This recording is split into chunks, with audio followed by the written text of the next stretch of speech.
সেটা আমলে নিয়ে তাকে আমরা পদক দিয়েছি। কোন স্বাধীন দেশে সেটা মেনে নেওয়া যায় না।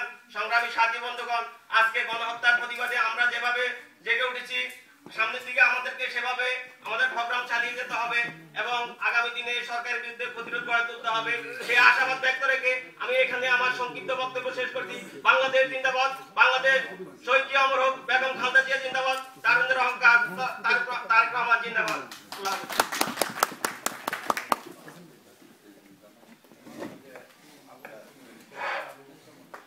সংগ্রামী উপস্থিতি, বর্তমানে বাংলাদেশে যুদ্ধাপরাধীদের বিচার করা হচ্ছে।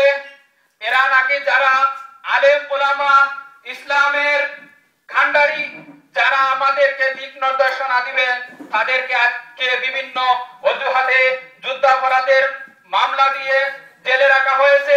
কিন্তু বাংলাদেশে আজকে প্রধানমন্ত্রী পিআই ইঞ্জিনিয়ার মোশাররফ হোসেন রাজাকার, স্বরাষ্ট্রমন্ত্রী রাজাকার, সাজেদা চৌধুরী 84 জনের মধ্যে 88 জনের মধ্যে 84 নম্বরে এহিয়া খানের বিশ্বস্ত লোক ছিলেন।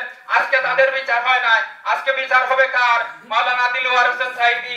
আজকে বিচার হবে কার? এইরকম অনেকে। সংগ্রামী সাথী বন্ধুরা, এখন আপনাদের সম্মুখে বক্তব্য নিয়ে আসছেন বাংলাদেশ জামায়াতে ইসলামী ইউকে শাখার সংগ্রামী আহ্বায়ক ব্যারিস্টার আবু বকর মোল্লা সাহেবকে সংক্ষিপ্ত বক্তব্য রাখার জন্য আমি সবিনয় অনুরোধ করছি।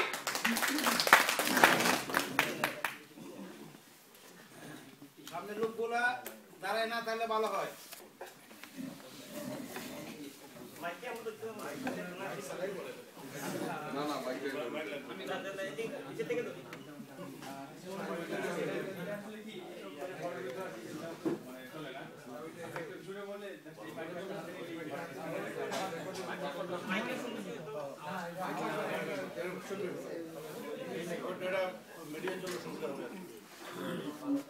সম্মানিত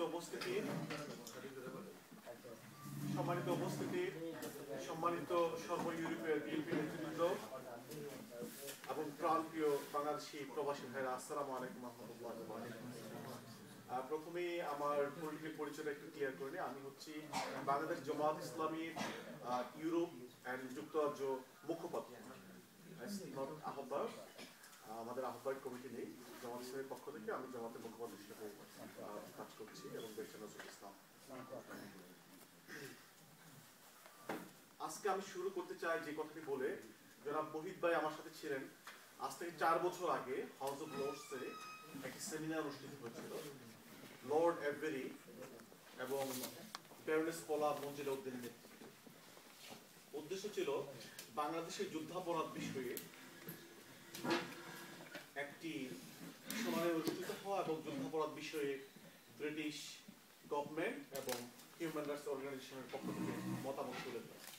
সেখানে আওয়ামী লীগের নেতৃবৃন্দ ছিলেন, হিউম্যান রাইটস ওয়াচ, অ্যামনেস্টি প্রতিনিধি ছিলেন, বিএনপি নেতৃবৃন্দ ছিলেন, মোহিত ভাইয়া ছিলেন, আর জামাত ইসলামের পক্ষ থেকে আমি ছিলাম। আমরা সেই প্রোগ্রামে স্পষ্ট বলেছি যে স্বাধীনতার 40 বছর যদি বাংলাদেশে যুদ্ধাপরাধের বিচার অনুষ্ঠিত হতে হয়, সেই বিচার হতে হবে নিরপেক্ষ, গ্রহণযোগ্য এবং আন্তর্জাতিকভাবে গ্রহণযোগ্য এবং আন্তর্জাতিক আইনে অ্যাকসেপ্টেড একটি বিচার হতে হবে। আমরা বলেছিলাম যে বাংলাদেশ স্বাধীন হওয়ার পরে 73টি ট্রাইব্যুনাল গঠিত হয়েছিল। সেই 73টি ট্রাইব্যুনালের মাধ্যমে সেখানে যারা হত্যা, ধর্ষণ, নারী নির্যাতন এবং পাকিস্তানকে বিভিন্নভাবে সহযোগিতা করেছে তাদের বিচার করার জন্য একটি আইন হয়েছিল, সেটা হচ্ছে কোলাবরেটরস অ্যাক্ট 1972, এবং আরেকটি আইন হয়েছিল ইন্টারন্যাশনাল ক্রাইমস অ্যাক্ট 1973, যেটার মাধ্যমে আরো বড় ধরনের অপরাধ, যুদ্ধাপরাধ এবং ক্রাইমস এগেইনস্ট হিউম্যানিটি বিচার করার জন্য আইন করা হয়েছিল। আমরা বলেছিলাম যে 1972 সনের সেই আইনের মাধ্যমে 73টি ট্রাইব্যুনাল প্রতিষ্ঠা করে অলরেডি যারা পাকিস্তান বাহিনীর সহযোগী, আল বদর, আশামস, রাজাকার এবং শান্তি কমিটির মেম্বারদের মধ্য থেকে যারা অপরাধ করেছে তাদেরকে বিচার করার জন্য 1 লক্ষ লোক অ্যারেস্ট করা হলো, 37,000 লোকের বিরুদ্ধে মামলা দেওয়া হলো এবং তাদের ভিতরে 26 জনকে প্রাণদণ্ডে দণ্ডিত করা হলো, মৃত্যুদণ্ড দেওয়া হলো, 752 জনকে বিভিন্ন মেয়াদে সাজা দেওয়া হলো, যাবজ্জীবন সহ সাজা। সেখানে আজকে যাদের বিরুদ্ধে বিচার করা হচ্ছে মাত্র একটি দলের বিরুদ্ধে কথা বলা 1971 সনে স্বাধীনতার বিরুদ্ধে মানে তৎকালীন অখণ্ড পাকিস্তানের পক্ষে অবস্থান নিয়েছিল নেজাম ইসলাম পার্টি, মুসলিম লীগ সহ সকল ইসলামপন্থী দল এবং কিছু বামপন্থী দলও সেখানে অখণ্ড পাকিস্তান চেয়েছিল। অখণ্ড পাকিস্তান চাওয়া সেটি কোনো অন্যায় নয়, সেটি কেউ চাইতেই পারে তার অবস্থান যে আমি পাকিস্তান চাই, আর কেউ চাইতে পারে আমি স্বাধীন বাংলাদেশ চাই। কিন্তু কি হলো ঘটনাটি, 1972 সনে আইন করা হলো যারা অপরাধ করেছে তাদেরকে বিচার করা হবে এবং সেই বিচার করার জন্য যিনি প্রধান প্রসিকিউটর ছিলেন উনি হচ্ছেন বর্তমান বিএনপির বেগম খালেদা জিয়ার অ্যাডভাইজার খন্দকার মাহবুব হোসেন, যিনি বার কাউন্সিলের ভাইস চেয়ারম্যান। ওনার নেতৃত্বে যারা দালালি করেছিল, অন্যায় অপরাধ করেছিল, তাদের বিচার প্রক্রিয়া চলছিল। 1973 সনে এসে শেখ মুজিবুর রহমান সাধারণ ঘোষণা করলেন যারা শুধু পাকিস্তানের পক্ষ অবলম্বন করেছে, মানে যারা রাজনৈতিক নেতা, তাদের অপরাধ হতে পারে না, আমি তাদেরকে ক্ষমা ঘোষণা করে দিলাম। আমি সাংবাদিকদেরকে বলবো যে আমার কথাগুলো লিখে রাখেন, আমি অত্যন্ত বলিষ্ঠ ভাষায় তথ্য প্রমাণ সহ কথা বলছি। 1973 সনে শেখ মুজিবুর রহমান অ্যামনেস্টি ঘোষণা করলেন যারা পাকিস্তানের পক্ষে ছিল, যারা কোনো অপরাধ করেনি, হত্যা, ধর্ষণ, নারী নির্যাতন করেনি, আমি তাদেরকে ক্ষমা করে দিলাম। আর উনি এর এক বছর পরে 1974 সনে আরেকটি নতুন আইন করলেন। আইনটি করার আগে উনি পাকিস্তানে গিয়েছিলেন, পাকিস্তানি ভুট্টোর গালে চুমু দিয়েছিলেন এবং ভুট্টোকে বাংলাদেশে আসার জন্য দাওয়াত দিয়েছিলেন। 1974 সনে 3 দেশের পররাষ্ট্রমন্ত্রীরা, বাংলাদেশের পক্ষ থেকে ডক্টর কামাল হোসেন, ইন্ডিয়ার পক্ষ থেকে জগদীশ সেন এবং পাকিস্তানের পক্ষ থেকে সর্দার আজিজ, 3 দেশের পররাষ্ট্রমন্ত্রীরা সিগনেচার করে ওনারা বললেন যে Bangladesh can forget and forgive. Tripartite অ্যাক্টের মাধ্যমে সিমলা চুক্তি হয়েছিল আর আগে 1974 সনে হলো ট্রাইপার্টি অ্যাক্ট। সেই ট্রাইপার্টি অ্যাক্টের মাধ্যমে প্যারাগ্রাফ 14 এ বলা হলো Bangladesh can forget and forgive. Paragraph 15 এ বলা হলো Bangladesh as part of clemency, আপনারা যারা ইংলিশ বুঝেন, ক্লেমেন্সি মানে হচ্ছে ক্ষমা করে দেওয়া, as part of clemency Bangladesh has decided not to proceed the trials of the 195 identified war criminals. 1000 জনের 93,000 জনের মধ্য থেকে প্রথমে 1000 জনকে বাছাই করা হলো, এরপর 195 জনকে বাছাই করা হলো পাকিস্তান সেনাবাহিনীর মধ্য থেকে এবং সহযোগী বাহিনীর মধ্য থেকে। তাদেরকে সেই আইনের মাধ্যমে হস্তান্তর করে দেওয়া হলো, ক্ষমা করে দেওয়া হলো। এরপরে স্বাভাবিকভাবে যারা পাকিস্তানের পক্ষ অবলম্বন করেছিলেন তাদের তো বিচারের কোনো সুযোগ নাই, যেহেতু আইনগতভাবে তাদেরকে ক্ষমা করে দেওয়া হলো। পরে বিচারপতি সায়েম 1975 সনের 31 ডিসেম্বর, জিয়া রহমানের আগেই, আজকে জিয়া রহমানকে অপবাদ দেওয়া হচ্ছে, বিএনপিকে অপবাদ দেওয়া হচ্ছে, প্রেসিডেন্ট সায়েম তখন দালাল আইনটি বাতিল করে দিলেন। উনি বললেন শেখ মুজিব যেহেতু সাধারণ ক্ষমতা ঘোষণা করে দিয়েছেন, শেখ মুজিব যেহেতু পাকিস্তানি অপরাধীদেরকে উনি পাকিস্তানে মানে ছেড়ে দিয়েছেন ক্ষমা করে আইনের মাধ্যমে, সুতরাং দালাল আইনটি থাকতে পারে না। তাহলে আজকে স্বাধীনতার 42 বছর পরে আজকে কিসের বিচার করা হচ্ছে, কাদের বিচার করা হচ্ছে, সেই প্রশ্ন জাতির কাছে, সেই প্রশ্ন আপনাদের কাছে, সেই প্রশ্ন আন্তর্জাতিক কমিউনিটির কাছে।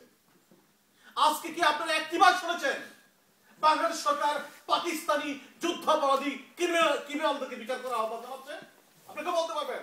আমি সাংবাদিকদের জিজ্ঞাসা করছি, যদি যুদ্ধাপরাধ মেইনলি কেউ করে থাকে, প্রধানত কেউ করে থাকে, পাকিস্তানি সেনাবাহিনীর মেম্বাররা করেছে, হত্যা, ধর্ষণ পাকিস্তানি সেনাবাহিনীর মেম্বাররা করেছে, আজকে কেন বাংলাদেশ সরকারের পক্ষ থেকে জাতিসংঘকে আহ্বান করা হয় না?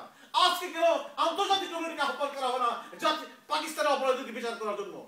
কেন এটা করা হচ্ছে না?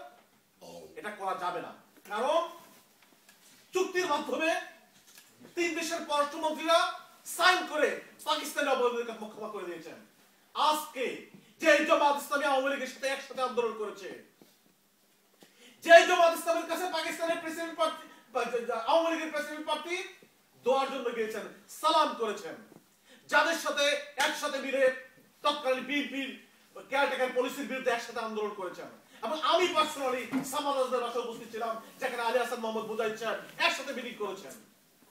আজকে সেই জামাত ইসলামীর বিরুদ্ধে কেন আপনারা যুদ্ধাপরাধের অভিযোগ চলছেন? কেন আজকে ফাঁসির নাটক মঞ্চস্থ করছেন? বিকজ জামাত ইসলামী বিএনপি একসাথে থাকলে বাংলাদেশে ভারতের তাবেদার, বাংলাদেশের স্বাধীনতার শত্রু আওয়ামী লীগ চিরদিন ক্ষমতায় থাকতে পারবে না। শুধু ক্ষমতাকে চিরস্থায়ী ভাবে পাকাপোক্ত করার জন্য জায়েজ বিরোধী তাবেদারি সরকাররা যুদ্ধাপরাধ নাটক মঞ্চস্থ করছে, এই বিষয়টি অত্যন্ত পরিষ্কার। সুতরাং আমরা বলেছিলাম যদি আপনারা যদি বিচার করতেই হয় পাকিস্তানের থেকে বাদ দিয়ে আপনাদের নিরলস বিচার বাস্তবায়ন করার জন্য, তাহলে আন্তর্জাতিকভাবে গ্রহণযোগ্য নিরপেক্ষভাবে বিচারপতি নিয়োগ করে আন্তর্জাতিকভাবে একটি জায়গায় বিচারটি করুন। আপনারা জানেন পৃথিবীর সকল যুদ্ধাপরাধের বিচার আন্তর্জাতিকভাবে প্রতিষ্ঠিত হয়েছে। হেগে অনেকগুলো বিচার প্রতিষ্ঠা চলছে, জাতিসংঘের তত্ত্বাবধানে বিভিন্ন ট্রাইব্যুনাল প্রতিষ্ঠা করা হয়েছে। আমরা বলেছিলাম হাউস অফ লর্ডসের মিটিংয়ে জাতিসংঘের তত্ত্বাবধানে একটি ট্রাইব্যুনাল প্রতিষ্ঠা করে নিরপেক্ষ বিচার করা হোক। বিএনপি এবং জামাত ইসলামী সেই বিচারের বিরোধিতা করবে না। আপনারা সেই বিচার বিরোধিতা করে না, আমরা আন্তর্জাতিকভাবে গ্রহণযোগ্য জাতিসংঘের তত্ত্বাবধানে বিচার চাই। আমরা এই প্রোগ্রাম থেকে আহ্বান জানাচ্ছি অবিলম্বে এই বিতর্কিত প্রহসনের দলীয় ট্রাইব্যুনাল ভেঙে দিয়ে জাতিসংঘের মাধ্যমে তত্ত্বাবধানের ট্রাইব্যুনাল প্রতিষ্ঠা করতে হবে।